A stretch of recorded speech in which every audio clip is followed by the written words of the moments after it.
اللهم صل على سيدنا محمد. اس ویڈیو کو لائک کریں، ہمارے چینل کو سبسکرائب کر بیل آئیکن ضرور پریس کریں. کسی شخص نے کسی عالم کے پاس ایک خط لکھا. انہوں نے خط میں لکھا کہ میرے گاؤں میں بہت دن سے ختم نبوت پر کوئی تقریر نہیں ہوئی اور میرا دل کرتا ہے کہ میں سیرت النبی پر تقریر سنوں. اس لیے آپ کی دعوت ہے، آپ یہاں آئے اور سیرت النبی پر بیان کریں.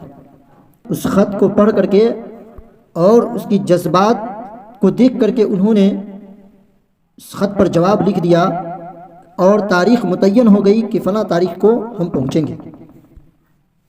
اس تاریخ پہ عالم صاحب جب گئے تو گاؤں سے باہر کچھ لوگوں نے استقبال کیا اور جو بھی نذرانہ دینا تھا انہوں نے ان کو نذرانہ دے کر کے کہا کہ مولانا آپ یہاں سے واپس چلے جائیے، کیونکہ ہمارے گاؤں میں سب ختم نبوت کے منکر ہے اور جب آپ تقریر کیجیے گا تو اس سے لفڑا بڑھ جائے گا، جھگڑا ہو جائے گا، اس لیے آپ یہیں سے چلے جائیے. مولانا صاحب نے اس لفافہ کو واپس کر دیا اور کہا کہ میں واپس تو چلا جاتا لیکن جب یہ سن لیا ہوں تو میں واپس نہیں جاؤں گا، لیکن اب میں واپس نہیں جاؤں گا. اور انہوں نے کہا کہ اس گاؤں کے آس پاس کوئی بدماش ہے. اس آدمی نے ایک گاؤں میں بتایا کہ وہاں ایک ڈاکو رہتا ہے جس سے اس علاقے کے تمام لوگ ڈرتے ہیں. مولانا صاحب ڈاکو کے پاس گئے تو ڈاکو نے ان کو دیکھا تو کہا کہ آپ کہاں آ گئے. انہوں نے تمام باتیں ان کو بتائے. جب وہ بات بتائے کہ میں ڈاکو تو ہوں پر بغیرت نہیں ہوں، چلیے میں چلتا ہوں، کون ہے جو سیرت النبی پر بات ہو اور آپ کو روک لے. تو ڈاکو تیار ہو گیا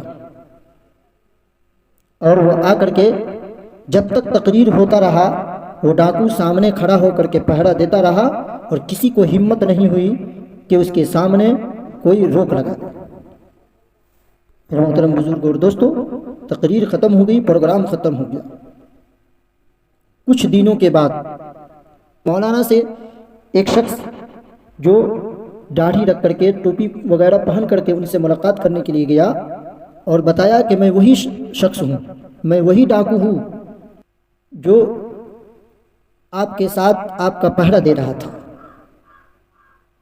انہوں نے بتایا کہ جب میں وہاں سے گھر گیا اور رات میں سویا تو خواب میں نبی کریم صلی اللہ علیہ وسلم آئے اور انہوں نے کہا کہ تو نے آج میری عزت کا پہرا دیا ہے، اس لیے میں اور میرا اللہ تم سے راضی ہو گیا. وہ شخص اپنی زبان سے کہا تھا کہ میں ڈاکو تو ہوں پر بغیرت نہیں ہوں، چلیے میں چلتا ہوں، کون ہے جو سیرت النبی پر بات ہو اور آپ کو روک لے.